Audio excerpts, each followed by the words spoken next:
Camara, bonsoir. Oui, bonsoir. Merci d'avoir accepté de répondre à notre invitation. Je rappelle que vous êtes aussi le président de la Fédération guinéenne, la Fédération de gestion des déchets, c'est cela. Oui. Très bien. Alors, on va commencer par le dernier cas en date. Le gouvernement revient sur un système qui existait avant. Chaque week-end, chaque premier samedi donc, du mois, on procède à l'assainissement de la ville. Premièrement, qu'est-ce que cela vous inspire? Est-ce que vous pensez que c'est une stratégie qui peut justement aider la Guinée à changer d'image? Bon, il faut d'abord retenir par rapport à la nécessité de cette stratégie, parce que ce n'est qu'une activité dans une stratégie. Et c'était d'abord, avant de reprogrammer cette nouvelle sortie, de tirer d'abord les leçons par rapport au passé, d'identifier toutes les faiblesses auxquelles la stratégie était confrontée plutôt, mais aussi de voir qu'est-ce qui était positif là-dedans, afin d'analyser les deux contraintes et corriger les faiblesses et améliorer aussi les points qui étaient positifs, parce qu'il y a une nécessité aujourd'hui, il faut reconnaître, de faire appel à toutes les composantes sociales, à tous les acteurs économiques, à toutes les parties prenantes, pour qu'il y ait une synergie d'action, qui est la complémentarité dans le cadre de la mise en œuvre de la stratégie nationale de professionnalisation de la gestion des déchets, accompagnée de tous les projets qui sont dans cette dynamique. Bien, oui, allez-y. La question, c'est par rapport à la reddition de ce qu'on avait déjà connu. Est-ce que vous pensez qu'aujourd'hui, l'institutionnalisation du premier samedi de chaque mois comme étant une journée d'assainissement civique dans le pays peut être la bonne solution pour bouter les ordures hors de nos ménages? Bon, vous savez, le fait d'appeler la population sur les derniers samedis, ce n'est pas ça la solution. La solution ici, c'est de mettre en œuvre la stratégie qui a été définie depuis 2019. Nous avons une stratégie, nous avons des projets qui sont en cours, nous avons un schéma directeur qui est déjà validé. Pour pouvoir gérer ici les déchets en Guinée, c'est cette stratégie qu'il faut mettre en place. Et dans cette stratégie ici, il y a la population et les autres producteurs de déchets ici qui produisent les déchets. Il y a les PME de précollecte qui sont constitués aussi à une corporation qu'on appelle ici la Coordination nationale des acteurs d'assainissement, qu'on appelle CONAG. Ce sont ces PME-là qui font la précollecte auprès des producteurs de déchets. Et après ces PME, vient maintenant Albarak, qui s'occupe ici du transfert des déchets au niveau de la décharge. Alors, tout ça c'est bien beau, mais dites-moi... Et à partir mais vous parlez de stratégie. Oui, non, permettez juste que je place... Vous me permettez. D'accord, oui, c'est extrêmement important. On va le permettre. C'est extrêmement important de rappeler à l'opinion, mais aussi de souligner quelle est la stratégie, quels sont les documents de référence auxquels tous les Guinéens devraient se référer pour faire l'assainissement. Parce que ce document a été fait de façon consensuelle, participative et inclusive.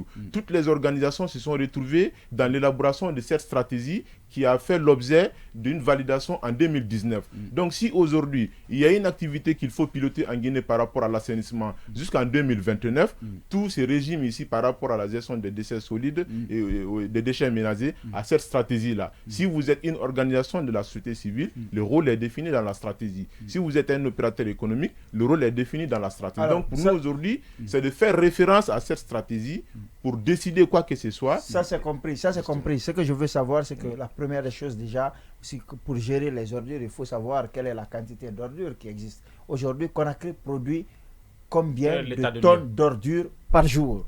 Ensuite, dans les pays où on a réussi à gérer cette situation, il y a des sociétés de tri des ordures et des sociétés de transformation des ordures en engrais, etc. Qu'est-ce qui est prévu dans ce domaine en République de Guinée? La quantité d'ordures et également ce qu'on en fait.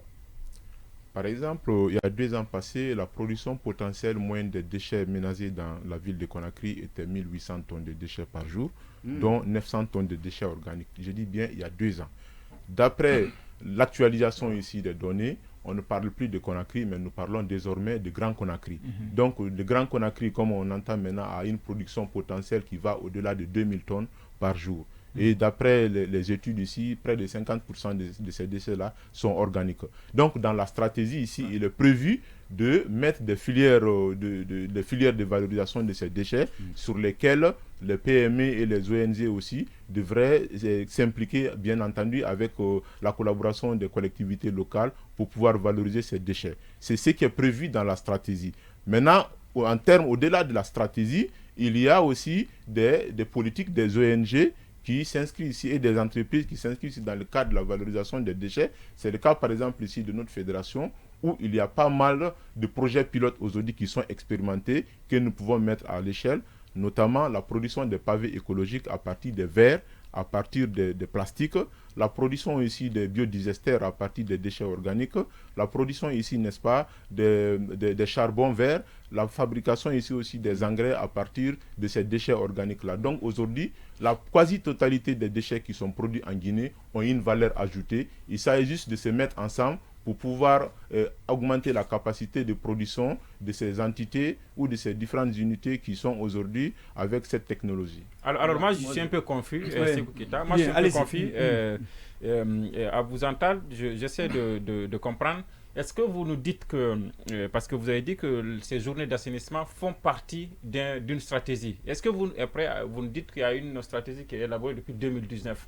Est-ce que vous voulez nous dire qu'il y a une stratégie qui est élaborée, qui est là, mais qu'on essaie de contourner pour faire des actions ponctuelles, ou bien vous nous dites que cette démarche du gouvernement de transition est de mettre en application cette stratégie. Est-ce que c'est ce document qu'ils sont en train de mettre en application? Bon, je pense qu'il faut retenir que dans la stratégie ici, c'est un processus continu qui fait appel à plusieurs acteurs. Monsieur, est-ce qu'ils ont mis de côté ce document, et alors est-ce que vous avez été appelé pour qu'ensemble vous essayez de dérouler des activités qui sont contenues dans cette stratégie? Est-ce que c'est celle-là qui est en train d'être valorisée? Vous savez, quand vous posez des questions, vous nous laissez expliquer parce que ce n'est pas des questions de oui ou non dans le secteur. Oui, mais c'est pour aussi permettre aux auditeurs de mieux comprendre. C'est un processus, il y a plusieurs phases. Donc s'il y a une phase qui est compromise, cela ne veut pas dire que c'est la stratégie qui est mise de côté complètement. Il y a la phase ici de précollecte, il y a la phase de sensibilisation, il y a la phase de valorisation. Maintenant, dans la phase de sensibilisation qui fait appel à l'implication des différents acteurs, nous avons ici la mobilisation citoyenne. Donc aussi, la mobilisation citoyenne ici est instituée par le gouvernement à travers le copier-coller. Ça veut dire que sans tirer des leçons, sans corriger les faiblesses du passé, là, on va dire ici que la stratégie ici est en train d'aller de façon... Est-ce qu'on vous a approché, vous êtes organisé, heureusement, vous avez parlé de votre organisation, c'est une organisation. Est-ce que depuis que, avant qu'on annonce aux Guinéens qu'il y a chaque samedi l'assainissement, est-ce que vous avez été impliqué?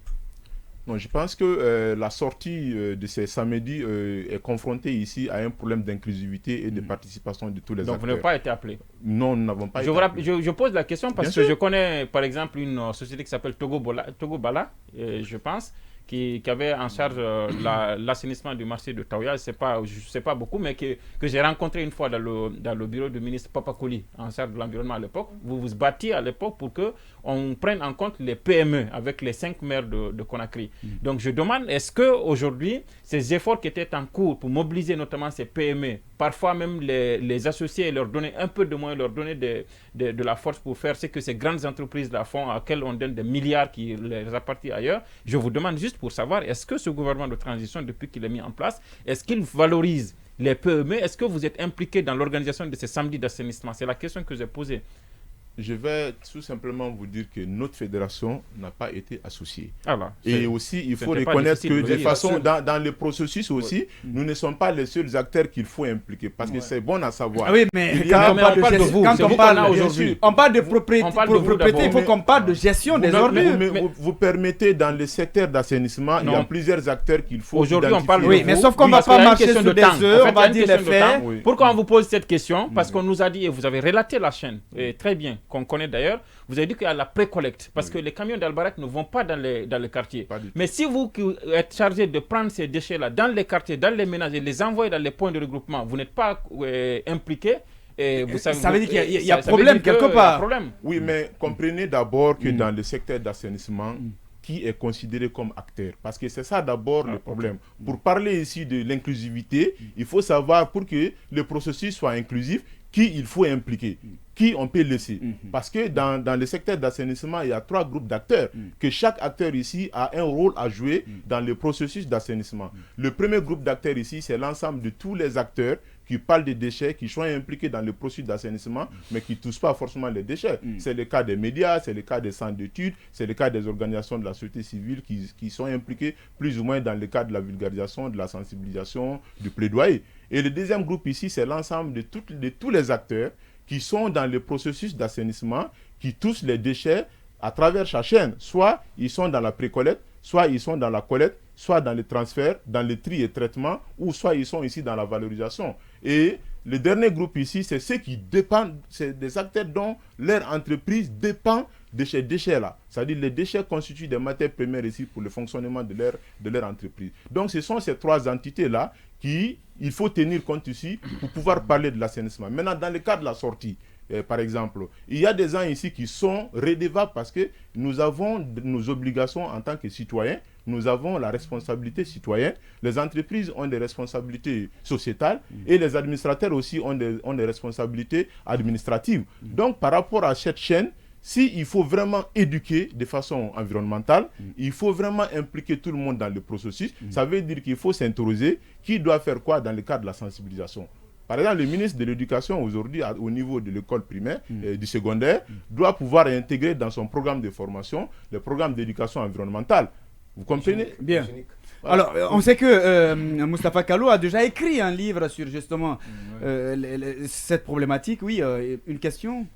Oui, moi je fais d'abord un commentaire parce que je trouve très intéressant. D'après, il y a des choses que moi j'en ai fait d'abord un mémoire. J'ai travaillé sur le diagnostic. C'est que en fait le comportement des citoyens. Le micro, on va parler dans le micro. Le comportement des citoyens sur la gestion des déchets dans la zone de Koya, qui a des caractéristiques socio-démographiques qui est presque identique à Conakry.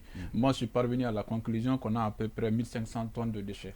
C'est possible, ça c'était en 2017. Ça c'est des déchets de ménage. Sur la base qu'avec les études qui existent, vous avez à peu près 0,5 kg de déchets par citoyen par jour. À Conakry, on a à peu près 500 000 ménages. Multipliez ça par 3, ça vous fait à peu près 5 000.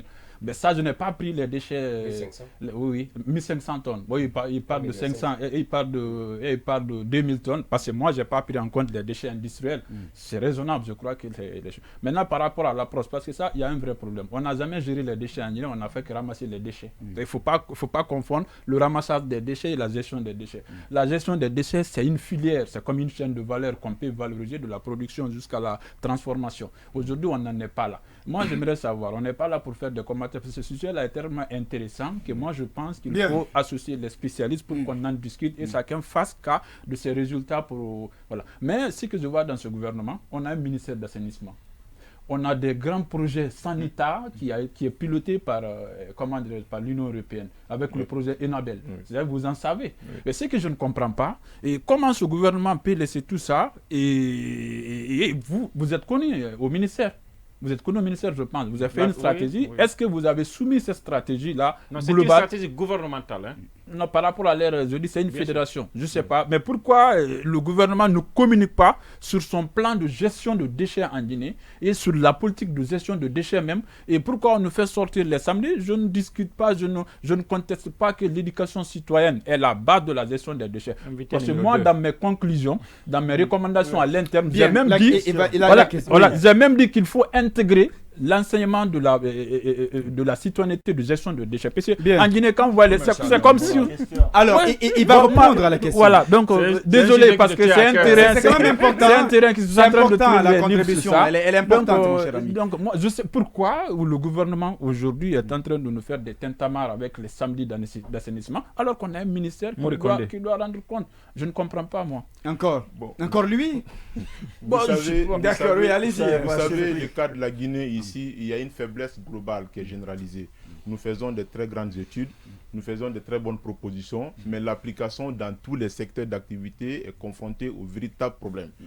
Donc le secteur d'assainissement ne fait pas exception. Il y a eu toujours des études. Chaque projet renouvelle les études.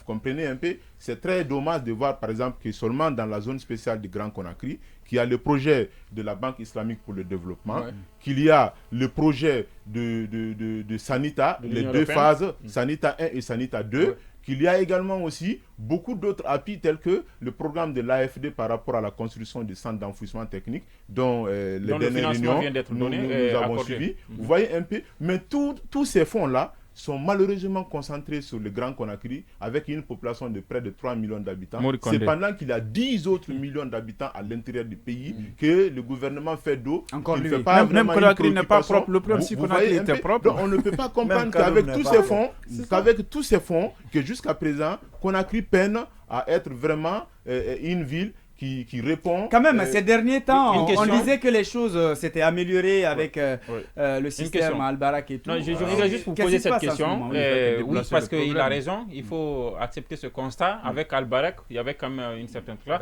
Mais est-ce que ça ne vous gêne pas? Oui, disons Al-Barak, parce que Alpha, c'était un État, l'État, c'est la continuité. C'est clair. Je pense. Mais est-ce que ça ne vous gêne pas que Al-Barak et Piscini, par exemple, qui ont des contrats de milliards par mois, RAF ces marchés-là, alors que vous étiez là, je pense par exemple à Poubelle de Conakry et beaucoup d'autres qu'on connaissait ici. Est-ce que vous pensez qu'aujourd'hui, on peut faire confiance aux PME que vous êtes pour que vous vous constituiez en groupement et qu'on vous donne l'argent qu'on donne à ces multinationales? Est-ce que vous êtes prêts? Est-ce que vous avez aujourd'hui je veux dire, la capacité de faire ce que Al-Barak, par exemple, fait en Guinée? Est-ce que c'est possible? Est-ce que vous faites des propositions comme ça au gouvernement? Je pense qu'il faut retenir que c'est par rapport à ces contrats, d'abord, les questions de contenu local, les PME souffrent beaucoup. Et même par rapport au contrat, de plus souvent, les critères qui sont mis en avant sont éliminatoires, il faut le retenir. Mais par rapport aux efforts et aux opportunités que le gouvernement a créées pour Al-Barak, si ces mêmes opportunités sont créées aux PME, quelles que soient leurs difficultés financières, elles vont trouver des partenaires financiers, des partenaires techniques qui peuvent venir se joindre à ces PME pour pouvoir créer de la richesse. Parce que le reproche souvent que le gouvernement vous faisait, c'est que parfois on vous fait confiance, on vous confie des gestes. Mais en termes de résultats, au lieu d'aller acheter du matériel, Alpha le disait pour taquiner, en fait, vous faites une deuxième épouse. Le problème, en fait, c'est que on n'a jamais confié aux bonnes personnes. Les marchés n'étaient pas destinés. Ça, c'est un autre volet. Je vous donne l'exemple des mines, par exemple. Le président Alpha avait un bon projet dans le sens de guinéaniser, par exemple, des mines. Il y avait des Guinéens à qui on donnait des permis miniers, à un international de AFIA, à qui on demandait donc, vous qui êtes des nationaux, l'État, qu'est-ce qui fait qu'il ne vous fait pas confiance pour vous donner la gestion des ordures, par exemple? Ça n'a rien à voir avec la gestion des ordures. C'est pas lié. Je ne dis pas que c'est lié, mais en fait, c'est que vous devrez... On veut dire, c'est bon. Est-ce que c'est facile de vous accompagner en termes simples? C'est ça la question. Non, pas accompagner, leur donner des marchés. Oui, c'est ce que je vais dire. La capacité, l'expertise, l'organisation qu'il faut. Je pense qu'aujourd'hui, les PME de la Guinée ont développé des modèles qui suscitent ici de l'intérêt de travailler avec eux. Un exemple, Poubelle de Conakry, il s'occupe ici de réseaux dans la commune de Kaloum. Il y a aussi l'entreprise LVG. Il y a aussi l'entreprise LVG aujourd'hui qui gère beaucoup de zones de tri et de transit, qui est également aussi dans la gestion des eaux usées. Il y a également aussi Urki Plus qui est en train de faire aussi une petite révolution que vous avez vue à travers ces poubelles et ces petites camionnettes qui sont en train... Donc aujourd'hui, la gestion des eaux usées, c'est dans quel quartier? Non, ce n'est pas question de quartier. Je dis que dans tout Conakry? Je parle pour la commune de Kaloum, c'est là où Poubelle de Conakry gère... je parle de la gestion des eaux usées. Non, les eaux usées ici, partout, il y a une stratégie au niveau... Non, mais je veux savoir parce que... Permettez, il y a une stratégie au niveau ici du ministère de l'Urbanisme et de la décentralisation du territoire qui travaille sur ce programme depuis près de 2 ans. Donc, parce que les décès ne sont pas les mêmes. Tous ceux qui sont décès solides sont gérés à partir de MATD sous tutelle ici de l'ANASP, c'est de l'Agence nationale de l'assainissement et de salubrité publique. On a tout ça. Tout ce qui est déchets liquides, malheureusement, on est allé voir même au niveau d'une commune, une mairie, à l'intérieur, il y avait des ordures. Je veux savoir, tout ce qui est déchets liquides, oui. Tout ce qui est déchets liquides ici est géré par la DATU qui relève ici du ministère de l'Urbanisme et de la décentralisation et de l'aménagement du territoire. Oui, mais est-ce que le projet là fonctionne? Parce que quand on voit les yeux à Conakry, on ne va pas Après, je sais pas, on ne voit pas. il faut organiser un débat spécial déchets qu'on a. Bien, c'est important. On aura le temps de revenir. Oui, mais est-ce qu'on peut se comprendre? On aura focaliser bien. Malheureusement, parce que le constat est déjà établi. Bien, la question. Le constat est amer et alarmant. Aujourd'hui, on a quand même un ministère qui est là. Il y a cette bonne volonté des autorités. Il faudrait quand même le rappeler. Le pilotage à vue, de bonne volonté. Le monsieur qui est dans le secteur. On est pris par l'OTAN. Il va quand même mettre un ministère en place. Est-ce qu'on ne peut pas parler tous au même moment? Permettez qu'on se comprenne. C'est fermé, vos micros. C'est fermé, bon, on ne t'écoute pas. Oui, vas-y, c'est ton micro seulement qui est ouvert. Allez-y. Il y a cette bonne volonté des autorités. Je ne parle pas d'un ministre, je ne suis pas dans la fixation. Mais ce qui est sûr, aujourd'hui, il y a cette bonne volonté. Selon vous, qu'est-ce qu'il faut pour réussir aujourd'hui l'assainissement de la ville, pour assainir complètement Conakry? Qu'est-ce qu'il faut et quels sont vos conseils pour les autorités? Une très bonne question. De ce secteur. Ou bien c'est impossible. Je pense que je vais rebondir sur les propositions de mon frère. Il faut retenir que le gouvernement guinéen a fait assez d'efforts. Assez d'efforts par rapport à l'assainissement et ses partenaires. Vous savez, l'assainissement, c'est un processus. Quand vous et nous, chacun se soustrait dans la stratégie, mais qu'est-ce qui va rester? Et aujourd'hui, le gouvernement peine à mobiliser toutes les parties prenantes, tous les acteurs qui devraient travailler avec lui pour l'atteinte de ces objectifs-là. Normalement, le secteur privé devrait être fortement mobilisé. Mais aujourd'hui, quel est le programme bancable que le secteur privé, à travers le patronat, est en train de présenter au gouvernement pour dire voilà ce que les grandes entreprises guinéennes proposent comme solution en termes de recyclage, en termes de valorisation énergétique, en termes de production de l'engrais. Et aussi la synergie des ministères. Aujourd'hui, le ministère de l'Agriculture devrait par exemple se positionner par rapport à la production journalière des déchets organiques, dire chaque mois, moi je vais prendre peut-être 10% ou 20% des déchets organiques pour pouvoir faire des engrais verts. Ça représente 60% des déchets produits. Donc vous voyez, aujourd'hui là, le ministère de l'hydraulique par exemple, qui fait des gages, devrait aussi se positionner pour dire bon, une partie de ces déchets organiques. Vous n'avez pas parlé des communes. Finalement, personne n'est responsable. Très bien. Centralisé au niveau du gouvernement. Malheureusement, on est pris par l'OTAN. Malheureusement, on est pris par l'OTAN. C'est intéressant ce que vous dites. On aura le temps de revenir. On va revenir voilà, sur cette émission avec vous pour parler justement, aller en profondeur. Merci à vous, monsieur Camara. Merci à moi de vous. Bien, merci à Habib Marwan, merci à Moustapha Kallo, merci à Kierno Bonnet, merci à Yassine Palais, merci à Alpha Mamadou et Diallo, merci à toute l'équipe, merci aux internautes, aux auditeurs, aux téléspectateurs, merci à la régie, à la technique. On se reprend.